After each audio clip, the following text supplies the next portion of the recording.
चलो देखो, मैंने क्या बताया था, गौरी के बाद गौरी के जो गुलाम था वो कौन था? कुतुबुद्दीन ऐबक। कुतुबुद्दीन ऐबक ने बड़े ही सहानुभूति से इन्होंने गुलाम वंश की स्थापना किया, और गुलाम वंश की स्थापना करने के बाद में इन्होंने यहाँ पर दिल्ली पर इन्होंने शासन भी किया, है ना। और देखो, कोई नए विजय हासिल नहीं किया इन्होंने, नया कोई भी विजय इन्होंने हासिल नहीं किया।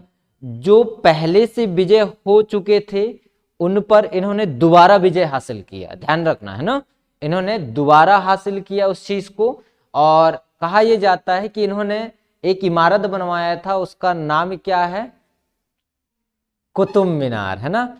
कुतुब मीनार का बनवाने का श्रेय इसी को जाता है, क्योंकि इन्होंने किसके सम्मान में बनवाया था? अपने गुरु के सम्मान में इन्होंने कुतुब मीनार को बनवाया था। और एक दिल्ली की पहली मस्जिद भी इन्हीं के द्वारा निर्माण करवाया गया था। 2.5 दिन का झोपड़ा भी इन्हीं के द्वारा निर्माण करवाया गया था। 2.5 दिन की झोपड़ा से पूर्व देखा जाए तो संस्कृत विश्वविद्यालय था, उस विश्वविद्यालय को इन्होंने तोड़वाया और वहां पर इन्होंने 2.5 दिन की झोपड़ा बनवाया, ठीक है। इसके बाद मैंने आपको बताया था, लास्ट एंडिंग में मैंने जब किया था इसका, तब मैंने बताया था कि मेवाड़ के राजा पर इन्होंने आक्रमण किया और आक्रमण करके इस जगह को लूटा, है ना। कुतुबुद्दीन ऐबक ने इस जगह को लूटा और कर्ण सिंह और उसके घोड़ा सुभ्रक को, दोनों को पकड़ के ले आया अपने पास। और जहां पर ये रखा हुआ था, वहीं पर राजा ने सोचा, मतलब कुतुबुद्दीन ऐबक ने सोचा कि एक काम करते हैं, कुछ खेल खेल लेते हैं। तो जहां ये पोलो खेल रहा था उसी ग्राउंड में कर्ण सिंह को एक खंबे से बांध के रखा हुआ था, है ना।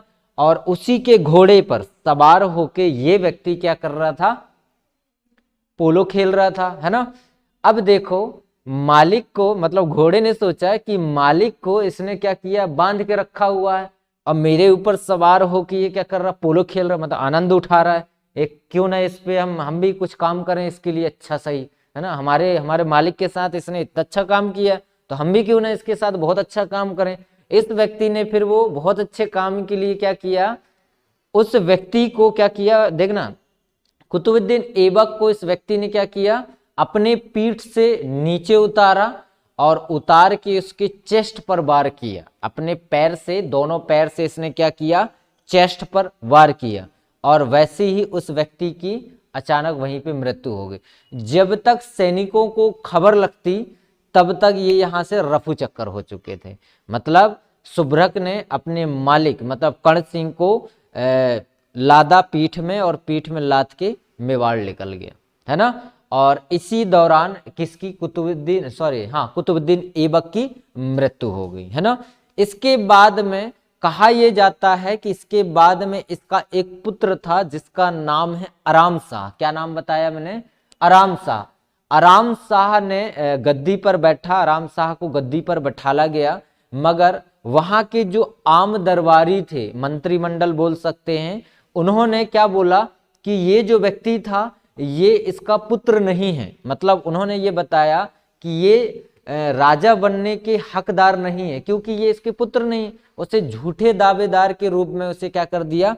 हटा दिया गया। कुछ समय तक इन्होंने शासन किया। कब तक किया इन्होंने?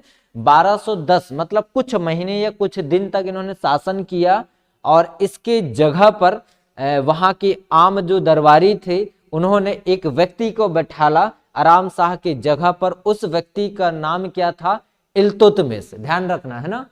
इल्तुतमिश एक ऐसा व्यक्ति था जिन्होंने दिल्ली पर सुल्तान पद की पहली बार स्थापना किया था, और इन्होंने सुल्तान पदवी को धारण किया था। इससे पूर्व कौन था?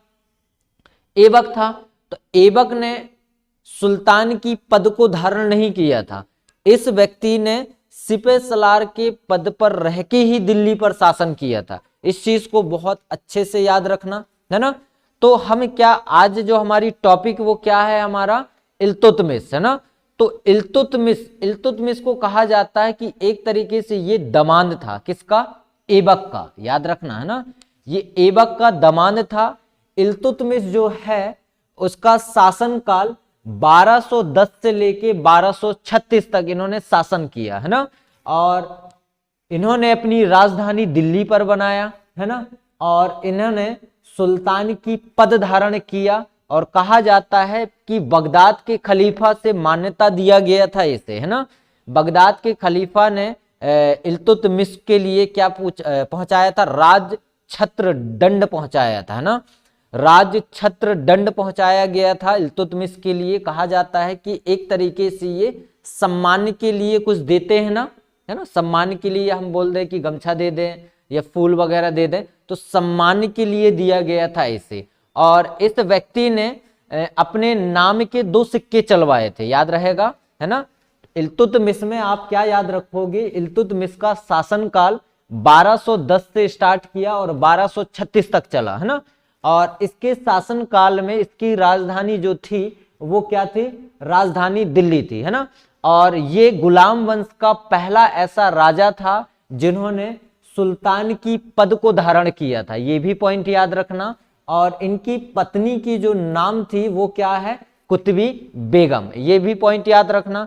और अपने नाम के इन्होंने 2 सिक्के चलवाए थे, याद रखना, है ना, ऐसे पॉइंट लिख लेना, अपने नाम के 2 सिक्के, ये 2 सिक्के याद रखना बस, कॉइन, है ना। क्या बताया, इल्तुतमिश ने अपने नाम के 2 सिक्के चलवाए थे, एक का नाम टका और एक का नाम जीतल, है ना। टका जो बनता था वो चांदी का बनता था और जीतल जो बनता था तांबे का बनता था, ठीक है। और देखना, जो सिक्के गौड़ की तरफ आते थे उस सिक्कों पर इसने खलीफा का नाम लिखवाता था, ध्यान रखना, क्यों, क्योंकि खलीफा का संपत्ति लेना है इसे, है ना। तो ये जो व्यक्ति था, जो सिक्के गौड़ की तरफ आते थे उस पर ये व्यक्ति क्या करता था, खलीफा का नाम लिखवा देता। और जो सिक्के भारत की ओर आते थे वो सिक्के में लक्ष्मी देवी की चित्र छपवाता था, है ना, क्यों, क्योंकि हिंदुओं का भी संपत्ति लेना है इसे, है ना। तो जो गौड़ की तरफ जाते थे खलीफा का नाम लिखवाया जाता था, जो भारत की तरफ जो सिक्के आते थे उसमें लक्ष्मी देवी का चित्र छपवाता था। भारत का या भारत में दिल्ली का पहला सुल्तान, भारत में दिल्ली का पहला सुल्तान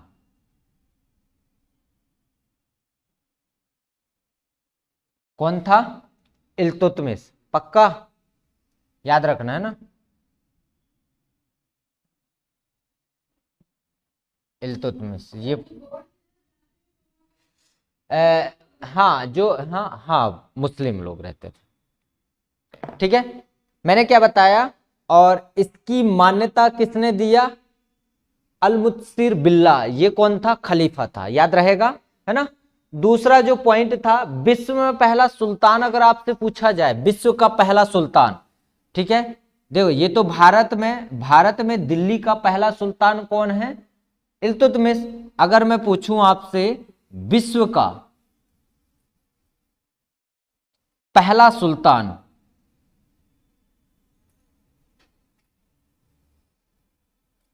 विश्व का पहला जो सुल्तान था वो कौन है, लिख लेना आप, मोहम्मद गजनबी है, महमूद नहीं है ये, है ना, मोहम्मद गजनबी। विश्व का पहला सुल्तान इसी। और इस समय जो खलीफा था, इस समय का खलीफा, है ना, इस समय का जो खलीफा था उसे अल कादिर बिल्लाह था, है ना, याद रखना, अल कादिर बिल्लाह, याद रहेगा, अल कादिर बिल्लाह, दिख रहा है, देखते चलो, है ना, अल कादिर बिल्लाह। मैंने पहले राउंड में आपको क्या बताया, फर्स्ट बार जो मैंने बताया, भारत में दिल्ली का पहला सुल्तान इल्तुतमिश, विश्व का पहला, अगर इसी की बात आ जाए, विश्व का पहला सुल्तान की बात अगर आ जाए तो विश्व का पहला जो सुल्तान था वो कौन था?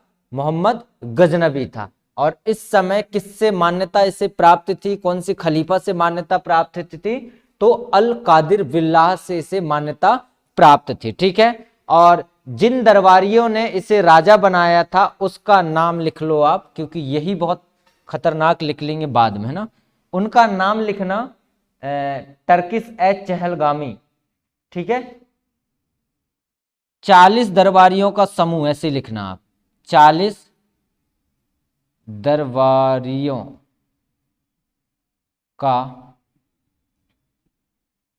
समूह, 40 दरबारियों का समूह, ये बड़ा इंपॉर्टेंट पॉइंट है।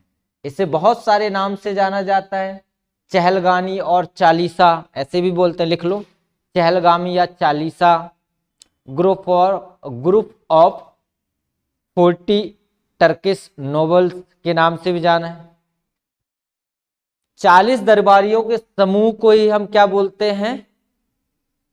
टर्किश ए चहलगामी, है ना। लिख दूं क्या?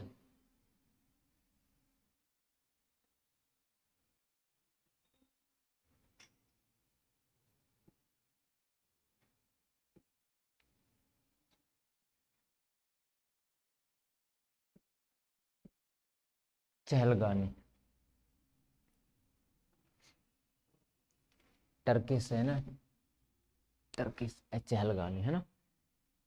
देखो बाद में ये जो ग्रुप था, देखो इस ग्रुप के द्वारा ही, ध्यान रखना, इस ग्रुप के द्वारा ही क्या किया गया था? इल्तुतमिश को राजा बनाया गया था, है ना। बाद में ये ग्रुप किसके रोल में आ गए थे? किंग मेकर के रोल में आए थे। रजिया सुल्तान के समय में ये जो ग्रुप थी, वो ग्रुप ने क्या किया था? किंग मेकर की रोल ले लिया था, याद रखना, है ना। 40 लोग, मतलब 40 लोग क्या करते थे? अपने हिसाब से सुल्तान को बनाते थे, है ना, और अपनी उंगली के नीचे ही उसे नचाते रहते थे। मतलब सुल्तान नाम के लिए होता था और ये लोग अपने हिसाब से सत्ता को चलाते थे। तो 40 दरबारियों का समूह जो होता था वो अभी तो ठीक है, जब तक इल्तुतमिश जिंदा है तब तक ये किंग मेकर की रोल में नहीं आते। जैसे इसकी मृत्यु हुई वैसे ही ये व्यक्ति किंग मेकर की रोल में आ जाते। मतलब इसके बाद में रजिया सुल्तान के शासन काल में ये किंग मेकर की रोल ले लेंगे, याद रखना इस पॉइंट को। ठीक है, अभी तो ठीक है, ये याद रखना। चलो, और कहा जाता है कि इस ग्रुप को समाप्त करने का श्रेय किसे जाता है? तो इस ग्रुप को समाप्त करने का श्रेय बलबन को जाता है। बलबन ने क्या किया था?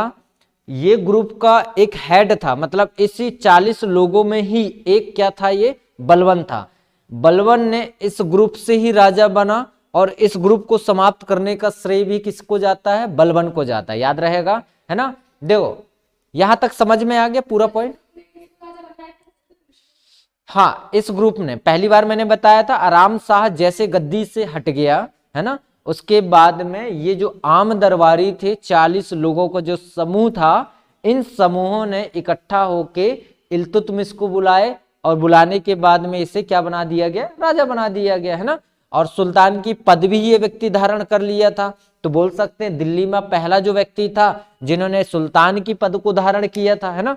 यहां तक लिख लिए, बढ़े आगे, मिटा दूं। देखो इस व्यक्ति ने एक प्रथा चालू किया था, उस प्रथा का नाम लिख लो इक्ता प्रथा। ठीक है, इक्ता प्रथा। इस व्यक्ति ने कौन सी प्रथा प्रारंभ किया था? इल्तुतमिश ने चालू किया था, ये जरूर लिख लेना आप, है ना। किया था, वो प्रथा का नाम क्या है? कौन सी प्रथा? इक्ता प्रथा, है ना। दिल्ली सल्तनत में, लिखो, दिल्ली सल्तनत में इक्ता प्रथा चालू किया।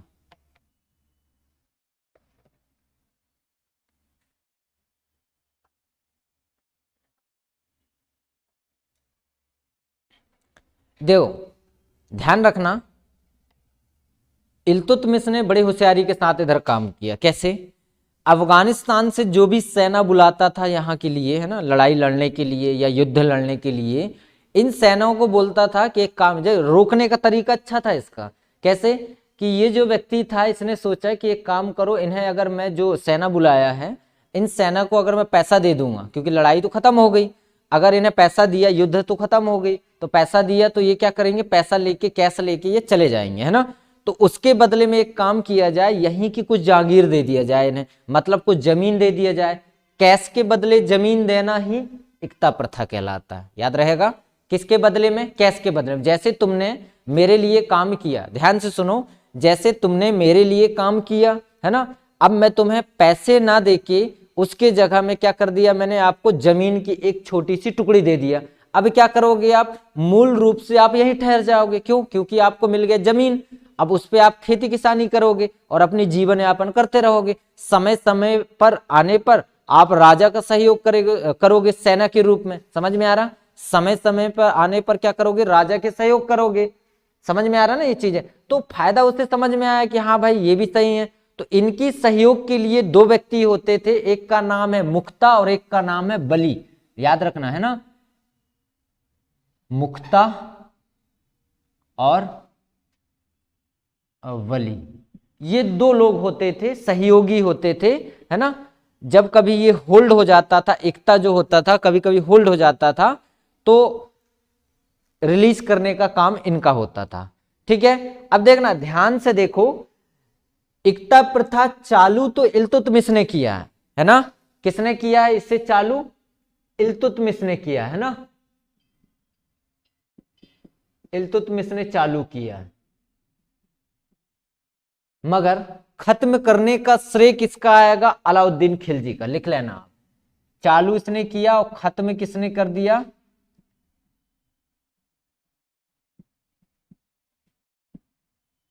अलाउद्दीन खिलजी, याद रहेगा, अलाउद्दीन खिलजी ने। इल्तुतमिश ने 4 कानून लगाए थे, याद रखना है ना, ठीक है, या बोल सकते कानूनी कर लगाया था, लिख लिए यहां तक, समझ में आ गया। एकता प्रथा समझ में आया सबको, एकता प्रथा क्या होता है, बताओ क्या होता है एकता प्रथा, हाँ, पैसे के बदले में जमीन देना ही, है ना, इतना कॉन्सेप्ट समझ लो, बाद में इसी चीजें मैं लिखा दूंगा, है ना। अब देखो, इल्तुतमिश ने 4 कानूनी कर लगाया था, ठीक है, लिख लेना, इल्तुतमिश के 4 कानूनी कर, कानूनी कर 4 लगाए थे इन्होंने ना।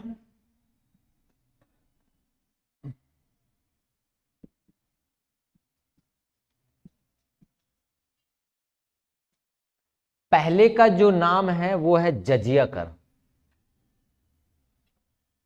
क्या बताया मैंने, जजिया टैक्स या कर बोल दो आप, ठीक है। दूसरे का नाम है जकात,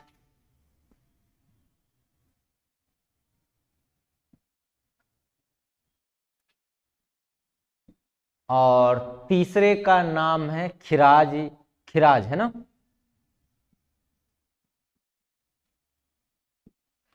चौथे का नाम लिख लो खम्स या खुम्स,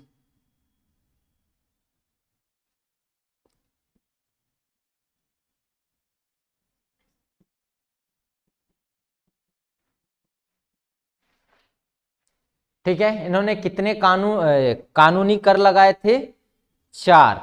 तो ये बोल सकते जजिया जो टैक्स था नॉन मुस्लिमों से लिया जाता था, लिख लो, गैर मुसलमानों से, गैर मुस्लिमों से लिया जाता था, ऐसे लिखना है ना। जजिया जो टैक्स था वो किससे लिया जाता था, गैर मुस्लिम से लिया जाता था, ठीक है। जजिया जो टैक्स था नॉन मुस्लिम से लिया जाता था, यह कहकर लिया जाता था कि आपकी जान की सुरक्षा हम करेंगे, आपको करने की जरूरत नहीं है ना, आपकी जान की सुरक्षा हमारी होगी, और जान की सुरक्षा के लिए ही आपको टैक्स देना पड़ेगा। वो टैक्स कौन सी है, जजिया टैक्स है, ठीक है। अब देखो, जजिया टैक्स अगर मैं बोलूं आपसे कि जजिया टैक्स पहली बार किस किस व्यक्ति ने लगाया था, तो मोहम्मद बिन कासिम ने लगाया था पहली बार सिंध पर। ध्यान रखना है ना, मोहम्मद बिन कासिम ने पहली बार जजिया टैक्स या कर लगाया था सिंध पर। ये चीजें आप याद रखना, ठीक है। पहला पॉइंट जजिया कर समझ में आ गया सबको, ठीक है। चलो आ जाओ आप जकात, ठीक है। देखो जो मुस्लिम होते थे, ये मुस्लिम के लिए था ये टैक्स जकात। जो मुस्लिम होते थे जकात के रूप में अपनी इनकम का 1/40 भाग, देखना अपनी इनकम का, कौन, मुस्लिम, मुस्लिम जो होते थे अपनी इनकम 1/40 का, है ना, अपनी इनकम का 1/40 भाग, ठीक है, मस्जिद बनवाने के लिए, गरीबों के सेवा के लिए, शिक्षा के लिए, शिक्षा दीक्षा के लिए, है ना। तो हम लिख सकते हैं ब्रैकेट में गरीबों के लिए, गरीबों के सेवा के लिए, है ना, सेवा के लिए। और हम बोल सकते हैं मस्जिद के लिए, मस्जिद बनवाने के लिए, ठीक है। इनके लिए भी ये अपनी इनकम का कितना भाग देना पड़ता था इन्हें, 1/40वां भाग देना पड़ता। मगर ये जो था, ये जो जकात जो कर था वो इच्छा अनुसार था, है ना, याद रहेगा। अपने इच्छा से आप क्या कर सकते हो, टैक्स को दे सकते हो, ऐसा कोई जोर जबरदस्ती नहीं थी। आप अपनी इच्छा के अनुसार टैक्स को क्या कर सकते हो, दे सकते हो। याद रहेगा ये पॉइंट बहुत अच्छे से। खिराज, खिराज को लिखो आप, खिराज लैंड टैक्स रेवेन्यू, इसे आप लिख लेना। भूमि कर है ये, भूमि कर, एक तरीके से हम क्या बोल सकते हैं, राजस्व भूमि कर, ठीक है। लिखो आप खिराज को, आप खिराज टैक्स को लिखो लैंड टैक्स, मतलब क्या बोल सकते हैं हम एक तरीके से, लैंड टैक्स रेवेन्यू मतलब राजस्व भूमि कर, है ना, या भूमि कर भी बोल दोगे तो कोई दिक्कत नहीं है। शुरू में जब ये भूमि कर था 1/3 1/2 लिया जाता, देखो शुरुआत में इसकी स्टार्टिंग 1/2 थी, ठीक है। अलाउद्दीन खिलजी के टाइम पीरियड में, सॉरी अलाउद्दीन खिलजी के टाइम पीरियड में कितना था ये, अलाउद्दीन के टाइम पीरियड में 1/2 था, है ना। और ये मोहम्मद बिन तुगलक के समय में 2/3 लेने लगे, ये 2/3 मोहम्मद बिन तुगलक, ठीक है। इसके समय में ये टैक्स का रेट ही बढ़ गया, कितना लेने लगे ये, 2/3, याद रहेगा। अब देखो खुम्स को समझो थोड़ा सा, खुम्स से कंफ्यूजन, बार बूटी या लूटा गया माल, ध्यान रखना। देखो इसे मैंने क्या बताया, लूटा गया माल, याद रखना। बार बूटी बोलते हैं इंग्लिश में इसे। जो भी धन जहां से लूटा जाता था, है ना, वो उस धन का, ध्यान रखना क्या बताया मैंने, जो भी धन लूटा जाता था उस धन का 1/5 भाग कौन लेता था, सुल्तान लेता था। 1/5 भाग सुल्तान लेता था, ठीक है, याद रहेगा। और 4/5 भाग सैनिकों को दिया जाता था। 4/5 भाग किसे दिया जाता था, सैनिकों को दिया जाता था, याद रखना ये पॉइंट। देखो ये जो सैनिक, कौन सी सैनिक आप बोल सकते हैं कि कौन सी सैनिकों को दिया जाता था, भाई कौन सी सैनिक होते थे, जो स्पेशल फोर्स होते थे, स्पेशल तौर पर वो युद्ध के समय में ही लड़ाई लड़ते थे, उन सैनिकों को दिया जाता था। क्यों, क्योंकि जो वो सैनिक होते थे उनका इनकम का कोई सोर्स नहीं होता था, समझ में आ रहा है। वो व्यक्तियों का, जो सैनिक होते थे जिन्हें युद्ध के समय में स्पेशल फोर्स के नाम से उन्हें लिया जाता था, उनका इनकम का कोई भी सोर्स नहीं होता था।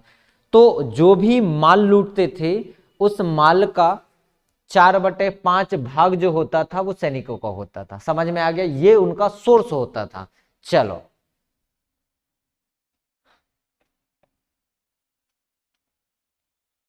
एक जो था उलेमास, ये समझ में आ गया, इतना चारों समझ में आ गया अच्छे से। हाँ, सिंध पर इन्होंने पहली बार जजिया टैक्स लगाया था, गैर मुस्लिमों के लिए लगाया था इन्होंने भी। मोहम्मद बिन कासिम तो पहले आएगा, मोहम्मद बिन कासिम पहला है, मगर पूर्ण रूप से स्थापित करने वाला जो व्यक्ति था जजिया टैक्स, मैंने जैसे बताया ना जजिया टैक्स के बारे में। अब जजिया टैक्स किन से लिया जाता था? गैर मुसलमानों से लिया जाता था, है ना। उनकी जान और सुरक्षा, मतलब जैसे बोलते हैं, किन किन से जजिया टैक्स नहीं लिया जाता था? विधवाओं महिला से नहीं लिया जाता था जजिया टैक्स, ये याद रखना। बच्चे से नहीं लिया जाता था जजिया टैक्स, ये भी याद रखना, है ना। और बूढ़े से भी नहीं लिया जाता था, तो ये, और ब्राह्मणों से भी नहीं लिया जाता था। ये कुछ मुख्य व्यक्ति थे, इनका नाम आप लोग जरूर याद रखना, है ना। और 48 दिरहम उच्च व्यक्ति से लिया जाता था, 24 दिरहम मध्य व्यक्ति से लिया जाता था, 12 दिरहम निम्न व्यक्ति से लिया जाता। जजिया टैक्स को ही बता रहा हूं मैं।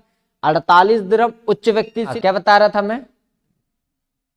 देखो, 24 दिरहम, ऐसे याद रखना, 48 दिरहम, 24 दिरहम, 12 दिरहम, ठीक है। बूढ़े, ब्राह्मण, विधवा, बच्चे, इनसे नहीं लिया जाता था। और ये 3 लोगों से लिया जाता था, उच्च व्यक्ति, मध्य व्यक्ति और निम्न व्यक्ति। 48, 24, 12, ठीक है, याद रहेगा।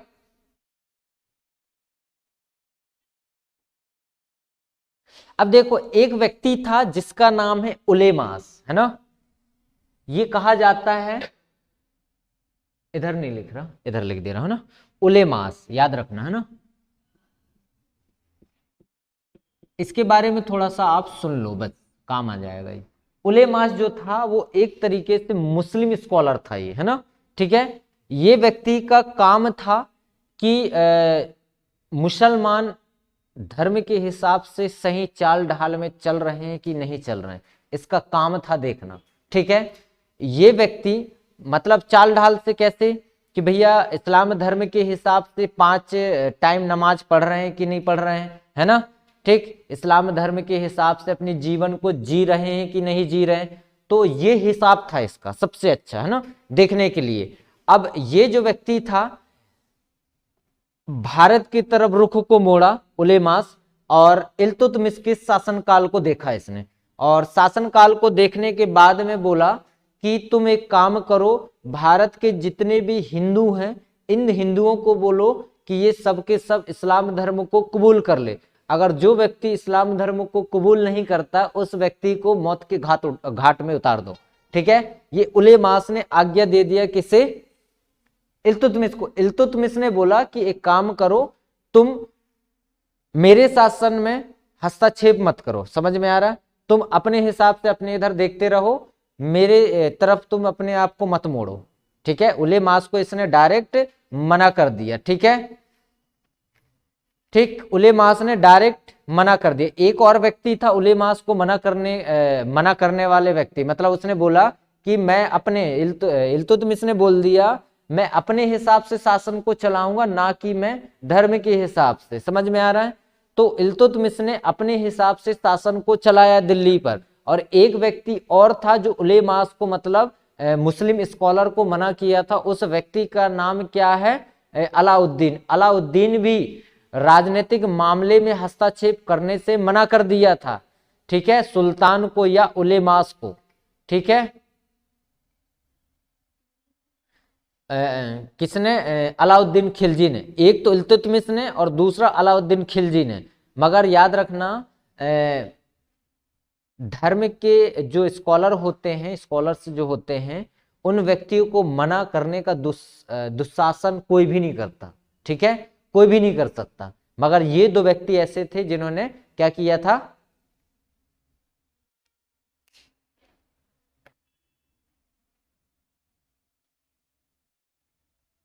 एक व्यक्ति था जो 1221 में, ध्यान रखना है ना, इसके बारे में थोड़ा सा बता ही देता हूं मैं।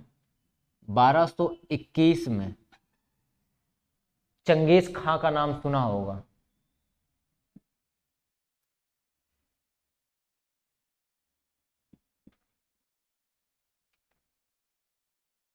चंगेज खां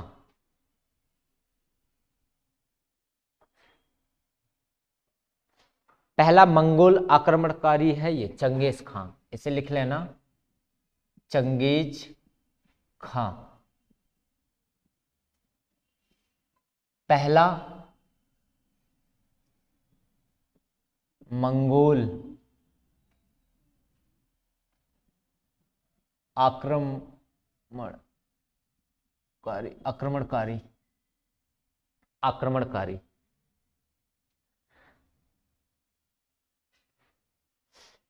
ये व्यक्ति भारत की सीमा पर अटैक किया था, ये याद रखना है ना। ये जो व्यक्ति था कहां पर, भारत के सीमा पर अटैक किया था,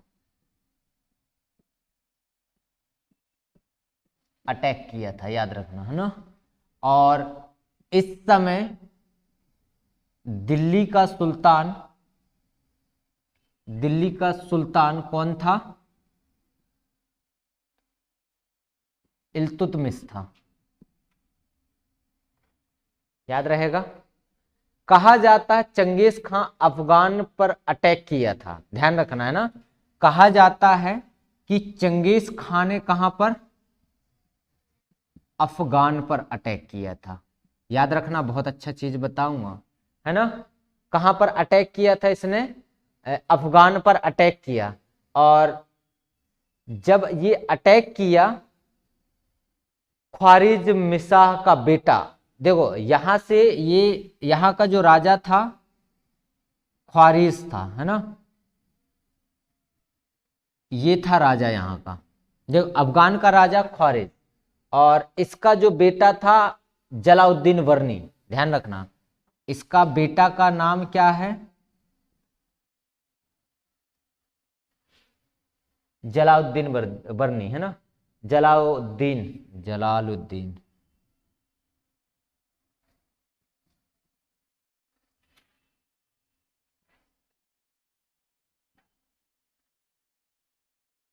इसका बेटा था। ये व्यक्ति सुल्तान में आए, कहां पर, मुल्तान पर आके छुप गया।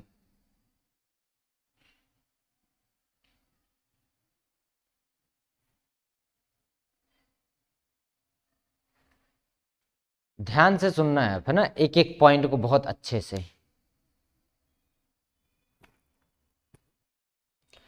देखो कहा जाता है कि चंगेज खां जो था इसने 1221 में भारत के सीमा पर अटैक किया। वो क्यों किया, क्योंकि इस व्यक्ति ने, चंगेज खां ने अफगान के राजा ख्वारिज़्म पर अटैक किया था। ख्वारिज़्म में इसे देख के ही भाग गया, है ना, मतलब ये जो व्यक्ति था ये भाग गया, और इसका जो बेटा था जलाउद्दीन बर्नी, मुल्तान में आके शरण ले लिया। ठीक है, इसका बेटा आके कहाँ शरण ले लिया, मुल्तान में आके छिप गया, ये कहा जाता है ना। इसके पीछा करते करते चंगेज खां कहाँ आ गया, भारत की सीमा में आ गया, ध्यान रखना। इसके पीछा करते करते ये व्यक्ति कहाँ की सीमा पर आ गया, भारत की सीमा पर आ गया। इल्तुतमिश को मैसेज पहुंचा दिया कि वह जलाउद्दीन वर्नी को क्या करे, अपने राज्य से भगाए। समझ में आ रहा, इसने क्या किया मैसेज, कि जलाउद्दीन वर्नी को तुम अपने राज्य से भगाओ, अन्यथा चंगेज खां, अगर आप नहीं भगा रहे हो तो एक काम करो, चंगेज खां के युद्ध का सामना करो या आक्रमण का सामना करो, इसने ये बोल दिया। ठीक है, अब देखना इल्तुतमिश डर गया, ध्यान रखना, इल्तुतमिश डर गया। अब ये डरा तो, और इसी समय तजरुद्दीन इल्दौज और नसरुद्दीन कुबाचा मुल्तान में आपस में ही लड़ गए। ध्यान रखना, मैंने बताया था ना, तजरुद्दीन इल्दौज और नसरुद्दीन के बारे में स्टार्टिंग में बताया था ना मैंने, है ना। ये जो दोनों थे ये आपस में ही लड़ बैठे, है ना, आपस में लड़ बैठे, और ये दोनों हार गए। हारने के बाद तजरुद्दीन इल्दौज मारा गया, ध्यान रखना, हारने के बाद में कौन मारा गया? तजरुद्दीन इल्दौज मारा गया। बाद में इल्तुतमिश ने मुल्तान पर अटैक किया और नसरुद्दीन को हरा दिया। बाद में, है ना, दूसरे राउंड में मैंने क्या बताया, इल्तुतमिश ने मुल्तान पर अटैक किया और यहां नसरुद्दीन कुबाचा को हराया, ठीक है, और हराने के बाद में इसे कैप्चर करवा लिया। और इस तरह से जलालुद्दीन बर्नी यहां से भी भाग गया। इसके बाद में फिर कहा जाता है चंगेज खां भारत से रिटर्न हो गया। क्यों? क्योंकि ये जलालुद्दीन बर्नी यहां से भाग गया, ठीक है, तो इस वजह से ये व्यक्ति यहां से भाग गया। चंगेज खां, समझ में आया चंगेज खां के बारे में, ठीक है। और 1236 में, ध्यान रखना कब का टाइम पीरियड बता रहा हूं मैं, 1236 में, है ना, इल्तुतमिश जो था, इल्तुतमिश की मृत्यु हो गई। मृत्यु या देहांत भी लिख सकते हो, है ना। इल्तुतमिश की मृत्यु कब हुई? 1236 में। इल्दौज, तजरुद्दीन इल्दौज दरबारियों ने किसे?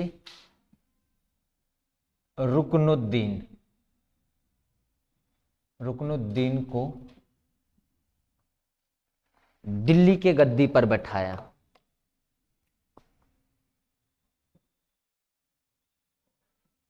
दिल्ली के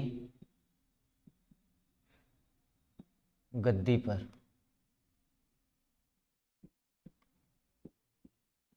बैठाया, ठीक है। और ये जो रुकनुद्दीन था वो तो इल्तुतमिश का पुत्र ही था, इसका पुत्र था ये, मगर निकम्मा पुत्र था, ये पुत्र था। और इसकी एक जो पत्नी थी उसका नाम क्या है? शाह तुर्कन, मतलब रुकनुद्दीन की माँ अगर बोला जाए माँ तो कौन है? शाह तुर्कन, शाह तुर्कन, याद रखना, ठीक है। बड़े चालाकी से शाह तुर्कन ने अपने पुत्र रुकनुद्दीन को गद्दी पर बैठा दिया, किसके सपोर्ट से? 40 दरबारियों के सपोर्ट से। मगर इल्तुतमिश मरने से पूर्व या इसकी देहांत होने से पूर्व इल्तुतमिश ने ही पहली अनाउंसमेंट कर दिया था इन्होंने कि जो मेरा उत्तराधिकारी होगा वो कौन होगा? रजिया सुल्तान होगी। क्यों?